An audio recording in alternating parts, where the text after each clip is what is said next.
Hello అండి, మీకోసం ఒక చక్కని కథ. ఆఫీస్ నుంచి వస్తూనే నీరసంగా సోఫాలో చతికిల పడింది అంజలి.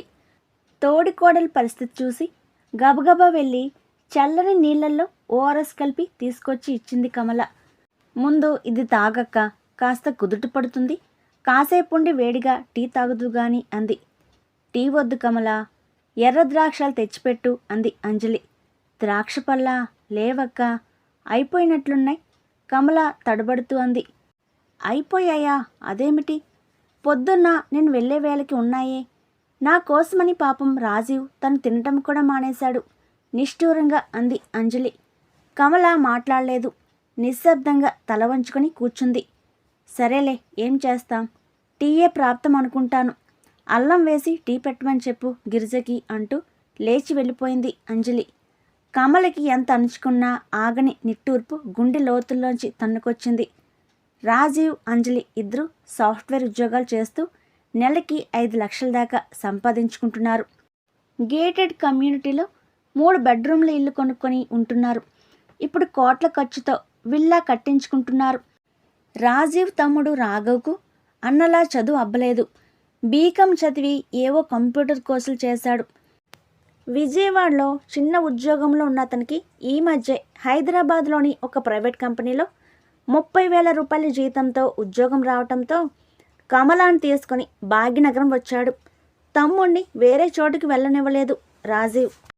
నా ఇల్లు మన నలుగురికి హాయిగా సరిపోతుందిరా, ఇక్కడున్నావంటే నాతో పాటు కారులో తీసుకుపోతాను, నీకు 4 డబ్బులు మిగులుతాయి, నలుగురం కలిసే ఉందాం అన్నాడు అభిమానంగా. అంజలికి అంత ఇష్టం లేకపోయినా పైకి ఏమీ అనలేదు. దాంతో వాళ్ళతో కలిసి ఉమ్మడి కాపురం ప్రారంభించారు కమల, రాఘవ్. నెలకి 15,000 ఇస్తానంటున్నాడు తమ్ముడు. నేను వద్దంటున్నా వినటం లేదు అంటూ రాజీవ్ చెప్పిన మాటలకి కాస్త తేలికపడింది అంజలి. ఇవ్వని రాజీవ్, ధరలు ఎలా మండిపోతున్నాయో నీకు తెలుసు. అందులోనూ మనం కొనేవన్నీ ఖరీదైన ఆర్గానిక్ సరుకులు. వాళ్ళు విడిగా కాపురం పెట్టుకుంటే ఇలాంటివి కొనగలరా? మనకి ఫుల్ టైం హెల్పర్ ఉంది కాబట్టి కమల పని కూడా చేయనక్కర్లేదు. మనం వాళ్ళకి ఏ గ్రేడ్ భోజనం సదుపాయాలు అందిస్తున్నప్పుడు 15,000 ఏమిటి, 25,000 తీసుకోవచ్చు, తప్పులేదు. విల్లా కోసం లోన్ పెట్టాం గుర్తుందా? అంచేత మనకు కూడా డబ్బు అవసరం ఉంది అంది. రాజీవ్ మరింక మాట్లాడలేదు. కమల, రాఘవ్ వచ్చిన నెలనాళ్ళకే అంజలి నెల తప్పింది.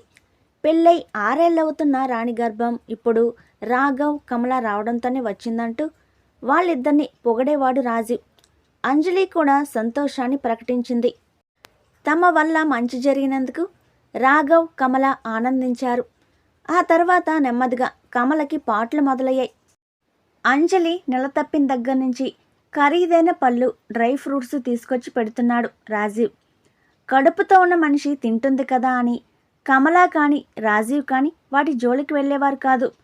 అది చూసి మీరు కూడా తినండి పర్వాలేదు అంటూ రాజీవ్, అంజలి 1-2 సార్లు చెప్పారు.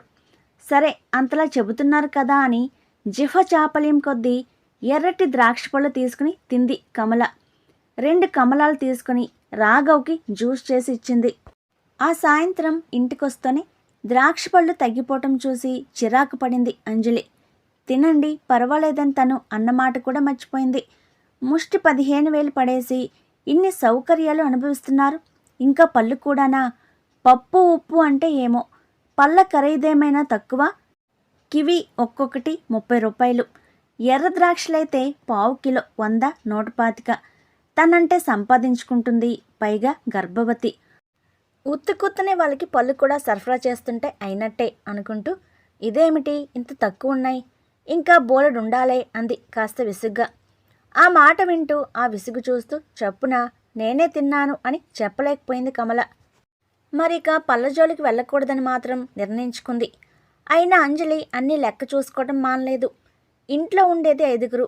తాము 4 కాక గిరిజ అని 25 ఆడమనిషి రోజూ పొద్దున్నే వచ్చి ఇంట్లో పని మొత్తం చక్కబెడుతుంది.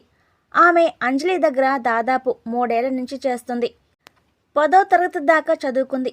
బంగారమైన బంగాళదుంపలైనా దేనికి కక్కుర్తిపడదని చాలా నమ్మకస్తురాలని అంజలికి గిరిజ పట్ల ప్రత్యేకమైన అభిమానం. పళ్ళు మొత్తం అయిపోయినా గిరిజని కల్లో కూడా అనుమానించదు. ఆమె అనుమానం ఎప్పుడూ కమల, రాఘవుల మీదే.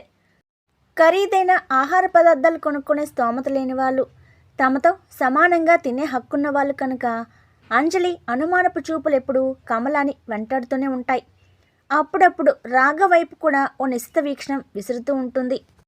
చూపుల తూపులు కాక అప్పుడప్పుడు అంజలి విసిరే వాగ్బాణాలకి నిప్పుల కుంపటి మీదున్నట్లే అనుభూతి చెందుతుంది కమల. అయినా ఆమెకి అంజలి మీద కోపం మాత్రం రాలేదు. అవును, అంత డబ్బు పెట్టి కొనుక్కునే వస్తువుని మరొకళ్ళకి అప్పనంగా తినబెట్టడానికి ఎవరు మాత్రం ఇష్టపడతారు?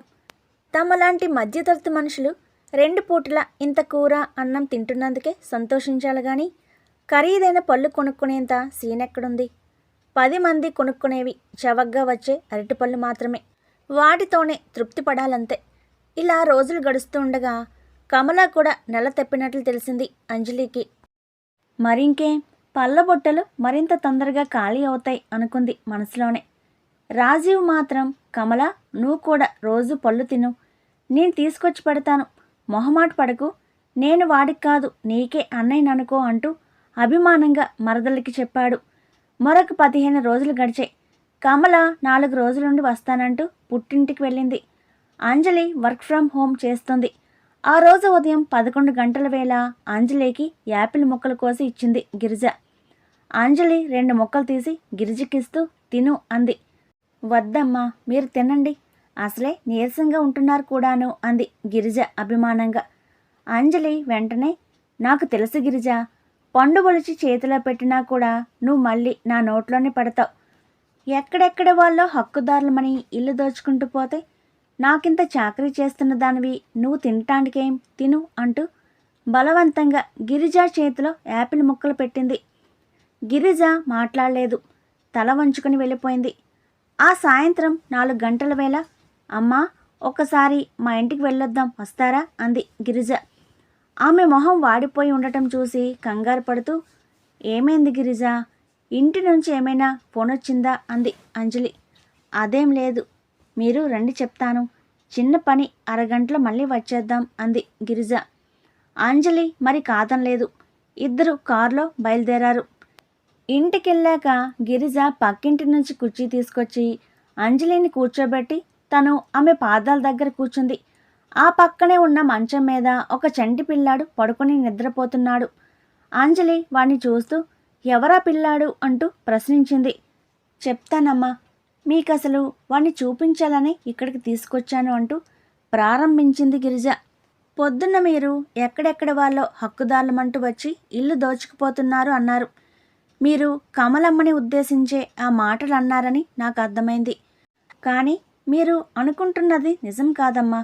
కమలమ్మ ఎంత గొప్పదో, ఎంత మంచిదో మీకు తెలీదు. చెబుతున్నా వినండి. నా మొగుడు పచ్చి తాగుబోతు.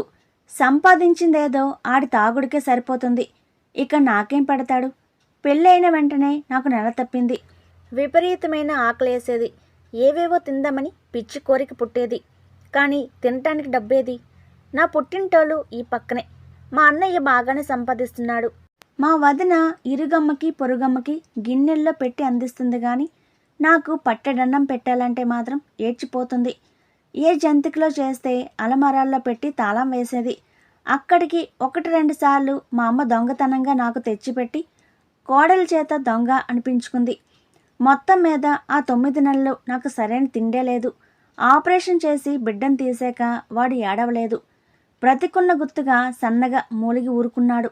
వీడే అంటూ లేచి మంచం మీదున్న బిడ్డ మీద కప్పిన దుప్పటి తీసింది గిరిజ.